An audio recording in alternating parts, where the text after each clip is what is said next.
Order. I call the honourable member for Indi. Mr Deputy Speaker, I rise to speak about environmental sustainability in Indi and the importance of planning for the long-term use of our resources and ecosystems. I come to this topic neither as a Greenie or a Conservative, but rather as a farmer, researcher and sixth-generation resident.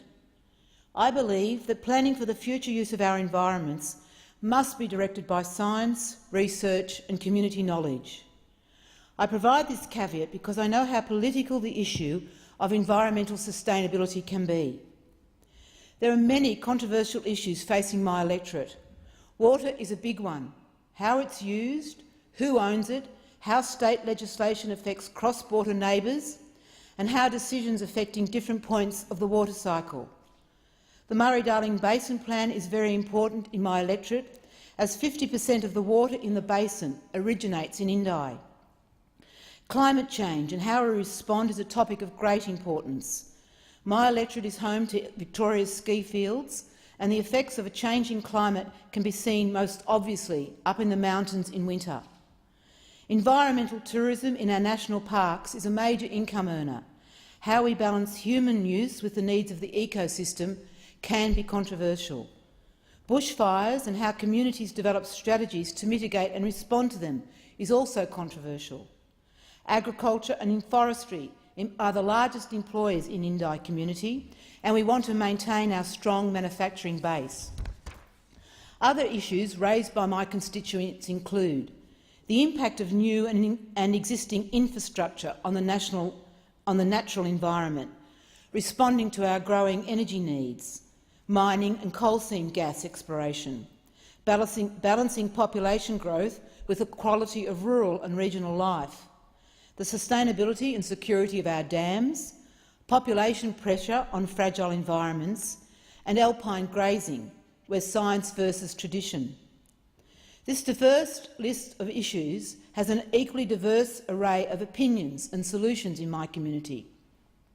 Research undertaken in 2013 by the community-based organisation Voice for Indi found that people love living in Indi because of its natural beauty, the 4 distinct seasons, the clean air, the natural environment and the sense of community. People told us that the proximity to Melbourne and Canberra is important, but having a rural lifestyle still rich with community and cultural activities, with great food and wine, amenities and services that are affordable, make Indi a great place to live. The people of Indi fundamentally care about their environment. They choose to live close to the mountains, rivers, valleys, where there is clean water and fresh air. They want a sustainable future for their children, and they want the beauty of the environment to be maintained. It is my belief that the time is right to engage in a conversation with our communities, our businesses and our government representatives with the aim of creating a comprehensive, long-term, strategic plan to direct our use of our environmental resources into the future. Currently, no such plan exists. It is much easier to polarise and to blame our political adversaries.